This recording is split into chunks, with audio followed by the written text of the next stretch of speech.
नमस्कार मित्रों।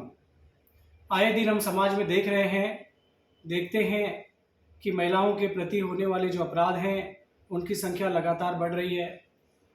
गुंडे प्रवृत्ति के लोग, बदमाश प्रवृत्ति के लोग, एंटी सोशल एलिमेंट्स, असामाजिक तत्व जो हैं वो आए दिन महिलाओं को, लड़कियों को क्रिमिनल फोर्स का इस्तेमाल करके, आपराधिक बल का प्रयोग करके, असॉल्ट अर्थात हमला करके उनकी लज्जा भंग करते हैं।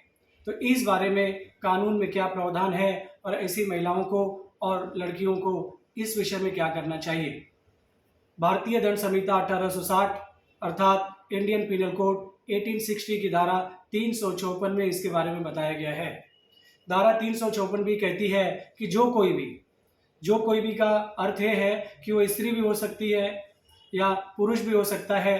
जो कोई भी असॉल्ट करेगा या क्रिमिनल फोर्स का इस्तेमाल करेगा अर्थात हमला करेगा या आपराधिक बल का प्रयोग करेगा ऐसे इंटेंशन के साथ अर्थात ऐसे आशय के साथ कि किसी महिला का, लड़की का लज्जा भंग हो जाए, या वो इस प्रकार का असॉल्ट यानी कि हमला या क्रिमिनल फोर्स यानी कि आपराधिक बल का प्रयोग करेगा जिसके बारे में वो जानता है कि इससे उस स्त्री की, महिला की, लड़की की जो लज्जा है वो भंग हो सकती है, उसकी संभावना है, ये जानते हुए भी ऐसा कृत्य करेगा, तो ऐसे अपराधी को दोनों में से किसी भांति के कारावास से अर्थात कि कठोर कारावास भी दिया जा सकता है या साधारण कारावास भी दिया जा सकता है अर्थात सिंपल इम्प्रिजनमेंट भी दिया जा सकता है या रिगरस इम्प्रिजनमेंट भी दिया जा सकता है, जो कम से कम 1 वर्ष का तो होगा ही होगा। यानी कि ऐसे अपराधी को कम से कम 1 साल की जेल होगी ही होगी और कम से कम इसे 5 वर्ष तक बढ़ाया जा सकेगा। यानी कहने का मतलब है कि 1 साल की जेल होगी मिनिमम और इसे 5 वर्ष तक बढ़ाया जा सकेगा। साथ ही जो है वो आर्थिक दंड के लिए भी वो अपराधी जिम्मेदार होगा, उत्तरदायी होगा, उस पर आर्थिक दंड भी लगाया जा सकेगा। मित्रों, ये जो 354 की धारा है यह कॉग्निजेबल धारा है अर्थात संज्ञेय धारा है। इसमें एफआईआर लिखी जाती है और पुलिस ऑफिसर जो होते हैं बिना अरेस्ट वारंट के आरोपी को गिरफ्तार कर सकते हैं।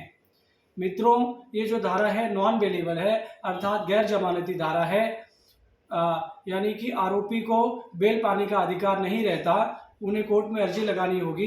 ऑनरेबल कोर्ट ये देखेंगे, अपने डिस्क्रेशन पर उनके निर्भर होता है, विवेक पर निर्भर होता है कि वो अपराधी को बेल देंगे या नहीं देंगे, जमानत देंगे या नहीं देंगे। साथ ही में ये जो धारा है यह किसी भी मजिस्ट्रेट के न्यायालय में यानी एनी मजिस्ट्रेट के कोर्ट में विचारणीय होती है।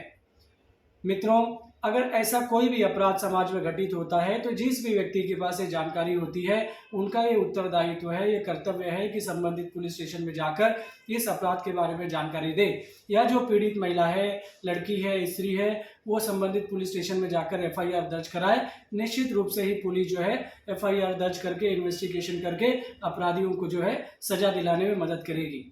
मित्रों, यदि आपके पास कोई सेक्शन 354 से संबंधित कोई भी प्रश्न है तो आप कमेंट के माध्यम से पूछ सकते हैं। धन्यवाद।